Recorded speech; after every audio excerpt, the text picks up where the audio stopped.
성도 여러분, 안녕하십니까? 안녕하세요. 중학교 시절까지 저의 꿈은 화가였습니다. 그래서 그림을 무척이나 좋아합니다. 제가 설교를 준비할 때에는 성경을 깊이 묵상하고 주석책이나 예언의 신 또 여러 서적을 참조하기도 합니다만 아주 드문 경우지만 그림을 통하여 영감을 얻기도 합니다.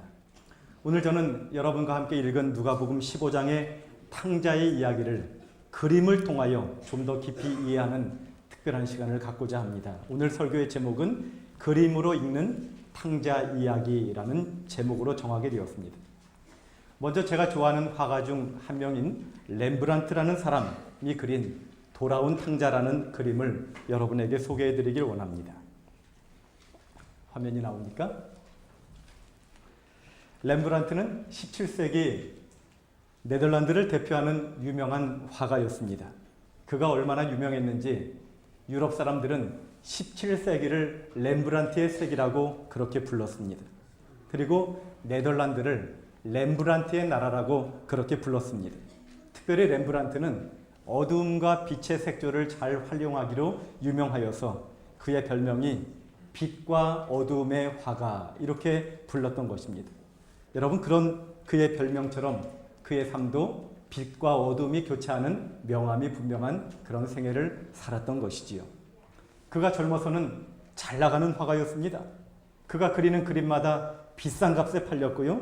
그는 큰 명성을 얻었고 당시 네덜란드의 수도인 암스테르담에 큰 저택을 짓고 호화로운 삶을 살았습니다.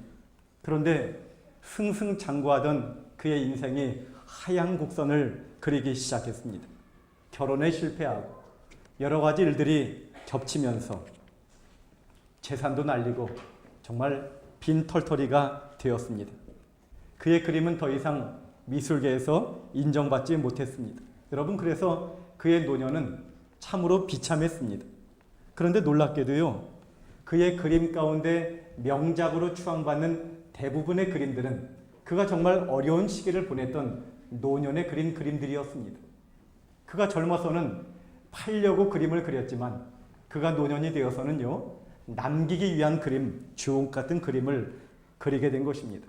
여러분이 보시는 돌아온 탕자라는 이 그림도 그가 노년이 되어서 정말 어려운 시기를 보내면서 그의 영혼을 담아서 그린 그림인 것입니다. 여러분, 우리는 누가복음 15장의 탕자 이야기를 잘 알고 있지요? 어떤 사람에게 두 아들이 있었는데 그중 둘째가 때를 써서 유산을 좀 아버지에게 미리 달라고 해서 그걸 받아가지고 먼 나라에 가서 허랑방탕하다가 마침내 가산을 모두 탕진하고 거지가 되어서 돼지의 그 열매를 따먹다가 너무나 배고파서 그제서야 정신을 차리고 아버지께로 돌아온다는 그런 이야기지 않습니까? 그런데 아버지는 아무 조건 없이 그 아들을 받아주는 것입니다.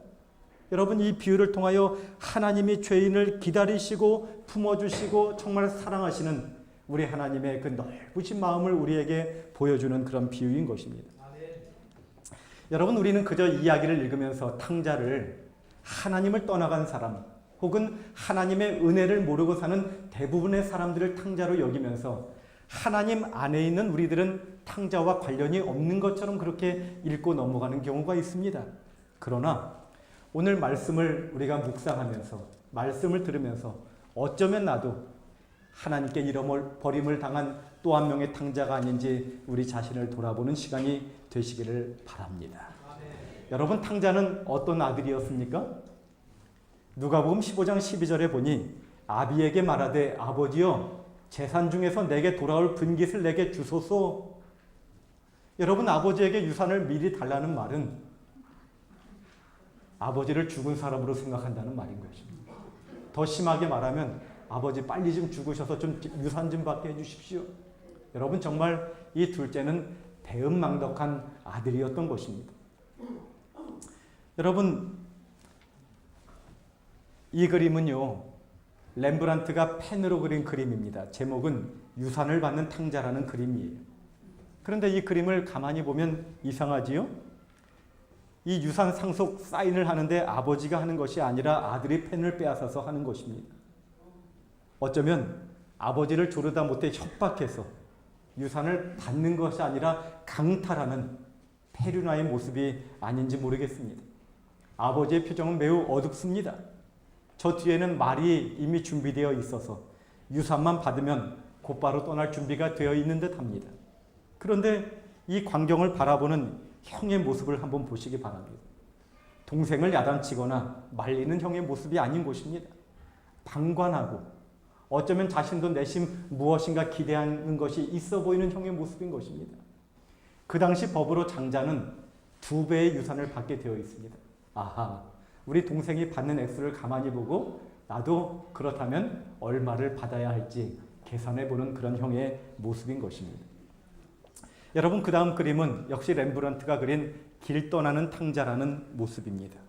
의기양양한 귀공자의 모습으로 당당하게 떠나는 모습이지요. 그런데 여전히 형은 내다보면서 그저 무감각하게 방관자의 모습으로 지켜보고 있을 뿐입니다. 여러분, 성경은 이렇게 멋지게 떠난 이후의 삶을 묘사하고 있습니다.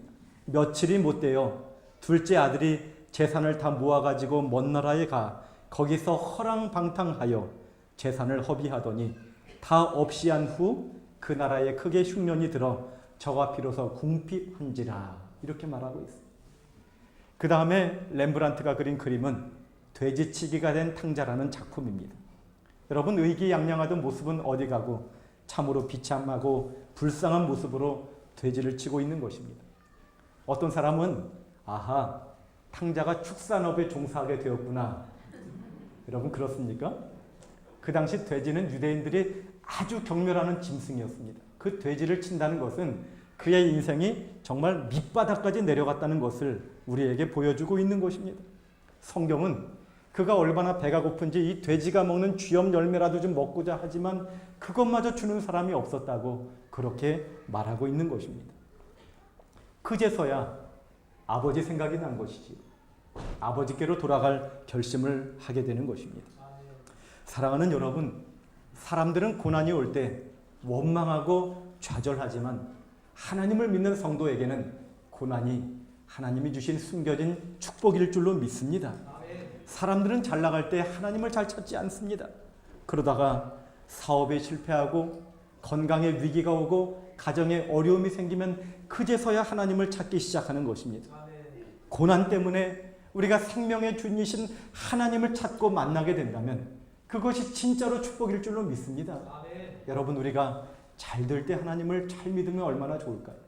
우리 옆 사람과 함께 인사 나누시기 바랍니다. 잘 나갈 때 하나님 잘 믿읍시다.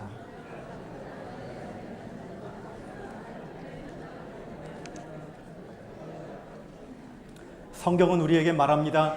고난당한 것이 내게 유익이라 이로 인하여 내가 주의 율례를 배우게 되었나이다. 너희 중에 고난당하는 자가 있느냐? 저는 기도할 것이요. 때때로 인생의 고난과 어려움이 찾아올 때 이 기회야말로 더욱 간절히 하나님을 찾고 하나님께 돌아오고 하나님께 모든 것을 맡길 줄 아는 그런 믿음의 기회로 주신 줄 믿고 더욱 간절히 하나님께 나아가시는 저와 여러분이 되시기를 간절히 바라겠습니다. 드디어 탕자는 아버지께로 돌아옵니다. 여러분, 렘브란트가 아버지께로 돌아오는 탕자에 대하여 3개의 그림을 그렸는데요. 첫 번째 그림을 한번 보시기 바랍니다. 돌아온 아들은 누더기 옷을 걸치고 신발도 신지 않았습니다. 얼핏 보아도 얼마나 고생했는지 고생의 흔적이 역력한 것입니다. 요즘 말로 멍멍이 고생한 것입니다. 그러나 두 손을 모은 모습은 그가 얼마나 겸손해졌는지를 우리에게 보여주고 있습니다. 아버지는 치근히 여기는 마음으로 아들을 안아주고 있습니다. 우리 하나님의 무한하신 자비와 동정의 마음을 우리가 읽을 수 있는 그림인 것입니다. 그런데 그 옆에 있는 구경꾼들, 특별히 위에서 바라보는 형의 모습은 전혀 동정심이 없어 보입니다. 대체 이놈이 무슨 염치로 여길 다시 왔단 말인가, 그렇게 바라보고 있는 모습인 것입니다. 여러분, 두 번째 그림입니다. 여기에는 지금 색조를 입혔지요. 그런데 이상한 것은요, 형의 모습이 어린아이의 모습으로 그려진 것입니다. 형다워야 하는데 배려심이 없는 모습을 이 화가는 어린아이의 모습으로 그린 것입니다. 아버지의 마음을 전혀 헤아리지 못하는 형의 모습은 덩치만 형이고 신분만 형이지 여전히 영적으로 어린아이와 같다는 것을 우리에게 보여주고 있는 것입니다. 마지막 세 번째 그림이 우리가 처음에 보았던 바로 그 그림이지요. 렘브란트는 빛과 어둠의 화가답게 아버지와 이 두 아들의 얼굴에는 빛을 비치고 다른 사람들은 좀 어둡게 표현하지 않았습니까? 그런데 여러분, 이 아버지의 손을 좀 자세히 보시기 바랍니다. 아버지 두 손의 손가락의 굵기가 다르지요? 한 손은 좀 거친 손인데 한 손은 부드럽지요? 여러분, 이 그림을 명상한 C.S. 루이스라는 기독교 저술가는 이 손은 아버지의 사랑과 어머니의 사랑을 모두 보여준다고 기록하였습니다. 여러분, 성경에 나오는 하나님의 여러 이름 가운데 엘샤다이라는 이름이 있는데 이 말은 전능하신 하나님으로 번역이 되었지만 그 원어적 의미에는 어머니의 젖가슴이라는 의미가 포함되어 있습니다. 우리 하나님은 아버지의 이미지처럼 전능하시고 위엄하시고 능력이 많으신 분으로 묘사되기도 하지만 때로는 어머니와 같은 자상한 모습으로 우리의 죄를 용서하시고 우리를 보듬어 안으시는 그런 섬세하신 사랑의 하나님이시기도 한 것입니다. 여러분 중에 혹시 죄책감으로 괴로워하시는 분이 계십니까? 나는 너무나 큰 죄를 지었기에 나 같은 사람도 하나님이 받아주실까 하고 신음하시는 분이 계십니까? 정말 죄가 너무나 커서 기도할 용기조차 없어서 그저 마음앓이만 하고 있는 분이 계십니까? 오늘 탕자의 비유는 어쩌면 그러한 여러분을 위해서 주신 하나님의 말씀인 것입니다. 여러분, 있는 그대로 하나님께 나오시기 바랍니다. 여러분의 죄가 아무리 클지라도 하나님의 용서가 훨씬 큼을 믿으시기 바랍니다. 여러분이 염치 없는 발걸음으로 한 걸음 주님께 나올 때 무한히 자비로우신 하나님은 천 걸음 만 걸음을 달려 나오셔서 마중 나오셔서 여러분을 안아주시고 회복시켜 주시는 하나님이신 줄 믿습니다. 증언의 말씀은 이렇게 말씀하십니다. 일어나서 그대의 하늘 아버지께로 돌아가라. 그리하면 그는 멀리까지 나와서 그대를 영접하실 것이다. 만일 그대가 회개하고 그분을 향해 한 걸음만 내디딘다 해도 그분은 재빨리 무한하신 사랑의 팔로 그대를 안아 영접하실 것이다. 그분의 귀는 통회하는 자의 부르짖음을 듣기 위해 열려 있다. 하나님을 사모하는 생각이 싹 트는 그 순간에 그분은 그것을 아신다. 기도가 아무리 은밀하고 더듬거리고 눈물을 아무리 은밀하게 흘릴지라도 그분은 아시며 하나님을 사모하는 마음이 아무리 미약할지라도 하나님의 성령이 마중 나가지 아니하시는 때는 없다. 기도가 입술에서 떨어지기도 전에 마음의 소원이 알려지기도 전에 그리스도께로부터 온 은혜가 인간의 마음에 역사하는 은혜를 만나기 위하여 나온다. 하나님이 용서하지 못할 죄는 없습니다. 하나님이 고치지 못할 병은 없습니다. 그런데 하나님이 고칠 수 없는 병은 있습니다. 그것은 그 병을 가지고 하나님께 나오지 않는 사람의 병은 고칠 수 없는 것인데 왜냐하면 하나님은 강제하지 않으시기 때문에 그렇습니다. 그래서 하나님은 우리에게 오라고 말씀하십니다. 여러분, 성경 가운데 하나님이 내게로 오라는 말씀이 무려 1900번이나 기록되어 있어요. 우리 하나님은 기다리시는 하나님이십니다. 여러분, 우리가 죄인의 모습, 연약한 모습 그대로 나온다면 하나님은 달려오셔서 우리를 안으시고 받으시고 용서하시고 고치시고 싸매시고 새 사람으로 일으켜 세워주실 줄 믿습니다. 특별히 오늘 세 분의 영혼이 침례를 받습니다. 성경은 죄인 하나가 회개하면 하늘에서 하나님의 사자들 앞에 기쁨이 된다고 했습니다. 여러분, 이 탕자가 돌아오니까 제일 좋은 옷을 내어다가 입히고 가락지를 끼고 신을 신기고 사람들에게 야, 송아지 좀 잡아라, 우리가 잔치를 벌이자 하는 것이지요. 우리가 믿음의 눈으로 바라본다면 오늘 이 세 분의 영혼을 위하여 하늘에서 잔치가 벌어질 줄로 믿습니다. 여러분, 침례를 받는다는 것은 하나님 품 안에 안기는 것입니다. 이제 여러분은 탕자의 신분이 아니라 하나님의 자녀의 신분이 회복되었으니 아버지의 품을 떠나지 마시고 주님 안에 행복한 삶을 예수님 오시는 그날까지 이어가게 되시기를 간절히 바랍니다. 여러분, 그런데 여기 아버지의 표정을 가만히 보시기 바랍니다. 아버지가 기뻐하는 표정입니까? 이상하게도 아버지의 얼굴에 기쁨이 없어 보입니다. 왜 그럴까요? 어느 신학자는 말하기를 아버지는 여전히 또 다른 아들을 기다리고 있기 때문이다. 이렇게 말하고 있어요. 둘째는 돌아왔지만 아직 돌아오지 않은 아들이 있습니다. 첫째 아들은 아버지를 몸으로 떠난 적은 없지만 마음으로는 아버지께로 돌아온 적이 없는 것입니다. 여전히 남을 정죄하고 동정심이 결핍된 성숙하지 못한 그런 신앙으로 서 있는 것입니다. 아버지의 아들로 살면서 이 모든 은혜를 누리고 있으면서 여전히 불평하고 기쁨이 없는 신앙을 하는 것을 보면 그의 신분은 아들이지만 그의 마음은 여전히 종으로 살고 있는 것입니다. 그는 어쩌면 집안에 있는 또 다른 탕자인지 모르겠습니다. 이 아들이 아버지에게 따집니다. 아버지, 내가 여러 해 아버지를 섬겨 명을 어김이 없거늘 내게는 염소 새끼라도 주어 나와 내 벗으로 즐기게 한 일이 없더니 아버지의 살림을 창기와 함께 먹어버린 이 아들이 돌아오매 이를 위하여 살진 송아지를 잡으셨습니다. 여러분, 어쩌면 이를 형의 모습이 나의 모습은 아니겠습니까?